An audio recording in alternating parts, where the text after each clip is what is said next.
Dear students, this is the last video lecture on module 3. We will take up a problem related to the battens design. Design a battened column 9 meter long to carry a factored axial load of 1200 kilonewton. The column is fixed at both ends. Provide bolted connections. The column consists of two channels placed back to back. So in the previous problem of lacings, the same problem it is.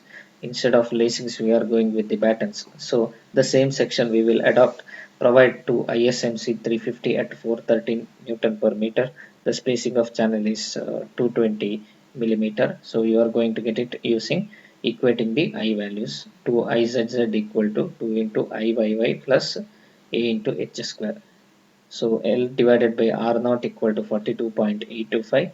So KL divided by R effective is nothing but for batten column you have to increase it by 1.1 or 10 times. So 47.5 is the slenderness ratio or effective slenderness ratio.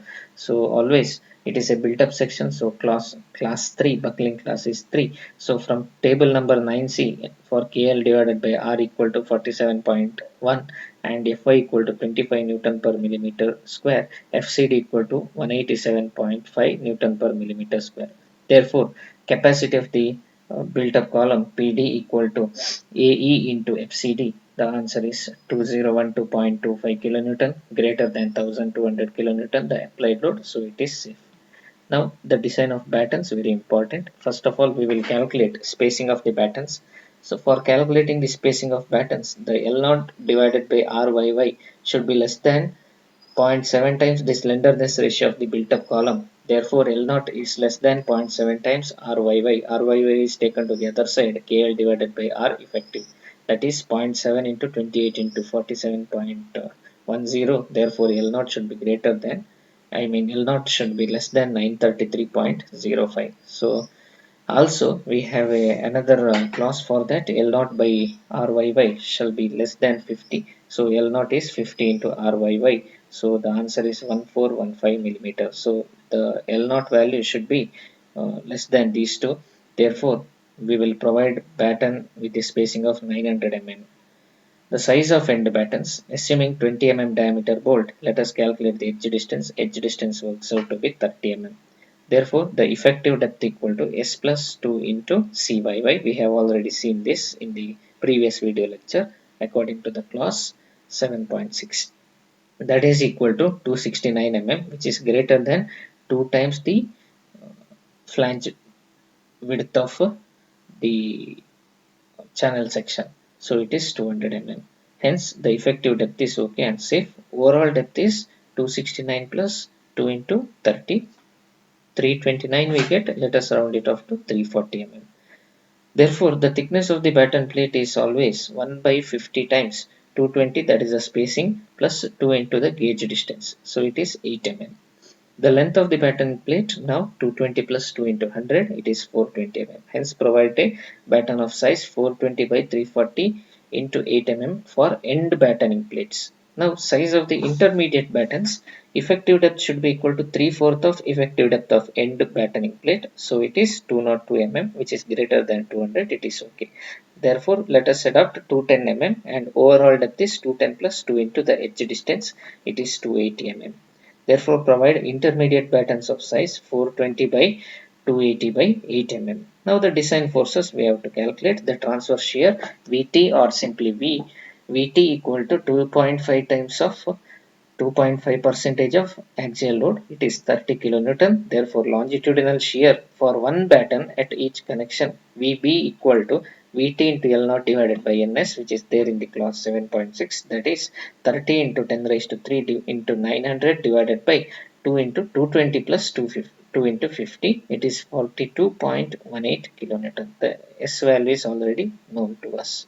220 plus 2 into 50.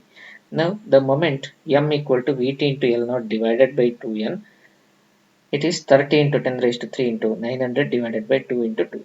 2 is nothing but the number of parallel planes, it is 2. So 6.750 kilonewton meter is the moment. Now the check for stresses we have to carry out. For end patterns, the shear stress tau B equal to VB divided by A. A is the area of the end pattern. So 42.18 into 10 raised to 3 divided by 7220, 15.5 Newton per millimeter square, and this value should be less than the design shear stress. Design shear stress is nothing but Fy divided by root 3 into gamma m naught, 131.21 Newton per millimeter square. So the patterns are safe in shear.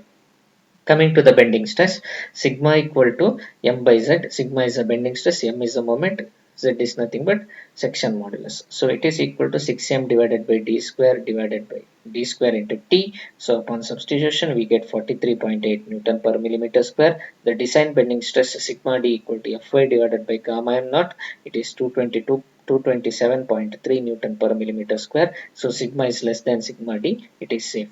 Similarly, you carry out the shear stress and bending stress calculation for intermediate patterns also. The size will vary, only that is the difference. So the shear stress is 18.83, which is less than 131.2 Newton per millimeter square. It is safe. The bending stress sigma equal to 6m divided by d square into t. Again, it is 64.57 Newton per millimeter square, which is less than 227.3 Newton per millimeter square. It is safe. The connection design now, it is a bolted connection and we are going to adopt a 20 mm diameter bolt. So here the design shear strength for a 20 mm bolt is FUB into 1 in I mean NN into ANB plus NS into ASB. It is NS is 0 here, so NN is equal to 1, so only A and B will be remaining. FUB into ANB divided by root 3 into gamma m naught, we get 45.27 kilonewton. The design strength in bearing, the KB value is to be considered of least of 3 by 3 E divided by 3D naught, P by 3D naught minus 0.25, FU by FU, and 1. Out of this, we get the value as 0.5 m. 0.5 as the value of KB. Substituting the value of KB, we get bearing strength equal to 65.6 kilonewton. Therefore, the bolt value is least of bearing strength and shear strength, that is 45.27 kilonewton. Therefore, required bolt equal to load divided by bolt value. Load is equal to 42.18 kilonewton and bolt value is 45.27 kilonewton. So the answer is approximately equal to 1. However, to take care of the bending also, let us provide totally 3 bolts for the battenings in a single side.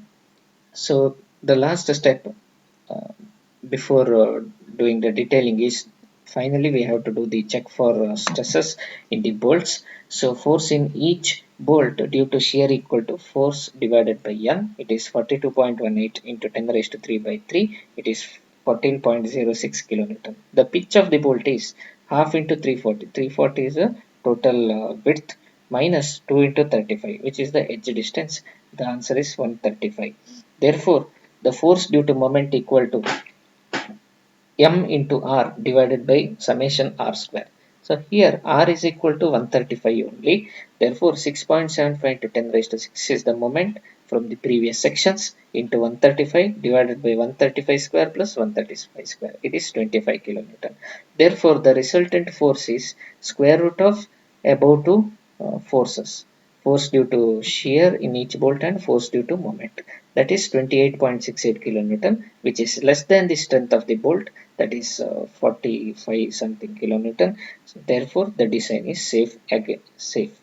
Now the connection details. This is a pattern, this is another pattern, and these are the two channel sections separated by a distance of 220 mm, and these are the bolts, 20 mm bolts. This is how the end pattern looks like. The distance, sorry, the width is 340, length is 420, and thickness is 8 mm, and this is 900 mm center to center, the spacing between the patterns. This is an intermediate pattern having width equal to 280 and length equal to 420 and thickness equal to 8 mm.